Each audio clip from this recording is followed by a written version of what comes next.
Every day of my entire life, I lived like it was day one, week one of buds. So I prioritize trying to win the battle in the morning. So I always win the battle in the morning. So I get morning time, every morning I go for a run. That's the first thing I do every morning. Haven't taken a day off of running since December 2016. All right, so you're a retired Navy SEAL. You went through the Air Force Special Operations Community. You've deployed to Iraq, broken the world record for pull-ups, run a few ultramarathons. So what do you say when you're introducing yourself to people? Like, how do you introduce yourself to people with all of that? Well, kind of how you said it right there. I'm David Goggins. So what got you interested in the SEAL community in the first place? Like, what caught your eye? Well, I was spraying for cockroaches when I got out of the Air Force. I was spraying for cockroaches. I was about 297 to be exact. And I saw this Discovery Channel show on TV. And I was like, and that Discovery Channel show was just guys going through Hell Week.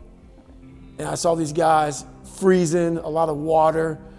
And I was like, you know what? It brought back memories of me going through pararescue training. So at 297 pounds, I decided to try to be a Navy SEAL. And to make a long story short, I had to lose 106 pounds in less than 3 months. And that's where it became challenging for me. So I knew to lose 106 pounds in less than 3 months, we're looking at 3,500 calories is a pound. So I was basically doing a whole bunch of math in my head. So I knew if I were to stop and be stagnant, there was no calories being burned. So I just basically trained all day long. So that's how I went. And before I knew it, I lost the weight. But when you lose 106 pounds in less than 3 months, you're not in the best shape of your life. You got a lot of cardio in, but you're just not in great shape. So my first place in the Navy was buds. So, my first indoctrination to the real Navy was buds. So how did that go, like getting to buds then, not being in the greatest shape and maybe not necessarily healthy? I wasn't in bad shape, but my body was broken. Because when you go from 297 to 191, in that time period, and you're running, you're starting to break yourself. So I broke myself before I even got into Navy SEAL training. My first time going through buds, I got to Hell Week, stress fractures, double pneumonia. I got rolled back day one, week one. Second time going through buds, I actually fractured my patella before I got into Hell Week. Made it through Hell Week with a fractured patella, went 2 weeks after Hell Week, and then, I didn't want to get rolled back to day one, week one. Yeah. But I couldn't keep up with the class, got rolled back to day one, week one, after Hell Week. And then I went through my third time and I graduated that class. We had a guy die in that third Hell Week, class 235. So that's kind of how it happened.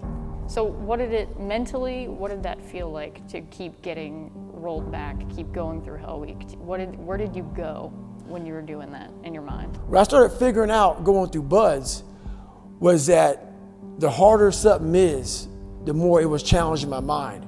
So I had to find different ways to stay in the fight. And in staying in the fight, it got me tougher and tougher and tougher. So I'm actually happy I went through 3 Hell Weeks. I never examined myself. And as a human being, you got to examine yourself. And I guess the best place to examine yourself is Navy SEAL Hell Week. 3 times. So I got to examine myself a few times. So it started there. It started in Hell Week. And it's still going now at 43 years old. Once you graduated, after getting your trident, where did you go after that? I graduated August 2001, August 10th, 2001. And as we all know, less than a month later, September 11 happened, So once that happened, my guys were going to airborne school. We got the word about it. I went to SQT, SEAL qualification training. And after that, I went right to SEAL Team 5. And then my second platoon, we got the call. We went to Iraq. I was at SEAL Team 5, Bravo platoon again. Got the second call, went to Iraq. So that's kind of how that went down. I understand that you lost some friends in Operation Red Wings. So what did that feel like to you? Being that I was in 3 Hell Weeks, I knew a lot of the guys. I knew every guy that died on the operation. Mm-hmm. So the story touched me so much, I wanted to find a way to raise money for their families. So I found the Special Operations Warrior Foundation. If you're a special operator and you die, it will give 100% tuition to your son or daughter to go to college. Okay. Great foundation. So now I gotta find something to do to raise money for it. So I started Googling all these different races. I found the Badwater 135. So it's a 135-mile run through Death Valley in the summertime. Had no idea about ultra running.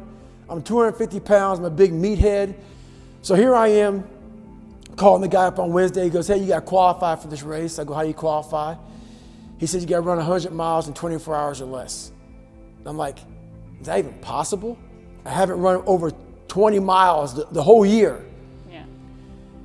Going through BUD/S, I started realizing that you have to learn to control your mind in these situations. Okay. So at mile 70, when I was in the worst shape of my entire life, I was able to draw on being calm. I was able to finish the race. What's your current daily workout routine? Like say on a long day where you have plenty of time to just do whatever. Well, even if I don't have plenty of time, I get it in. Yeah, I make it. So I prioritize trying to win the battle in the morning. So I always win the battle in the morning. So I get up in the morning time, every morning I go for a run. That's the first thing I do every morning. Haven't taken a day off of running since December 2016. Every day, up in the morning. So I also stretch out every day for about 2 to 3 hours. Every day. I've missed 2 days in about 5.5, 6 years. So that's just my routine. And about 4 days a week, I'm in the gym hitting the weights. Because you know, you can't just be a runner. So this is every single day, the monotony of my life. But this is what builds discipline. You know, and not everybody, I'm not telling everybody to do this. But this is my lifestyle. This is how I build self-discipline. What are some of the most valuable things you learned in the Navy, be it about yourself or? You know what? Some of the most valuable things, a lot of people say teamwork and stuff like that. Teamwork is big. But I learned that you have to be a good individual first. You have to triple down on your weaknesses, because a lot of times, like, you always count on your buddy next to you to help you out. Sometimes that buddy's not going to be there. You got to make sure that you are a jack of all trades and a master of all trades. And that's one thing, you got to have your buddy's back, they got to have your back, but you got to work on yourself every single day. And that's one thing that the military has to really, really triple down on. It's something that we're missing nowadays a lot, is that total accountability of every day going back to boot camp in your mind. You may have grabbed, you know, boot camp sucks. SEAL training sucks. All these things suck, and people are so happy to get out of it. But that's what makes you good. Remember how you were when you got out of boot camp? You're kind of all like robotic and locked in, and then it slowly goes away. You get comfortable, you start to sag a little bit, start to walk around. You start to lose that militant discipline. That's the one thing I learned not to do in the military, is the military teaches you these great codes, ethics, morals, values. You got to continue to work on those. Like everything, it's a muscle. You stop going to the gym, you stop running, you get weak. The military teaches you these great values of strength and honor and code and all these other things. But what we do is we don't keep up the discipline of all that stuff, and we lose it. So the one thing I learned is to not lose that thing, that boot camp, SEAL training, whatever you go to, whatever your A school is, whatever it is, keep that discipline up. That's the biggest thing.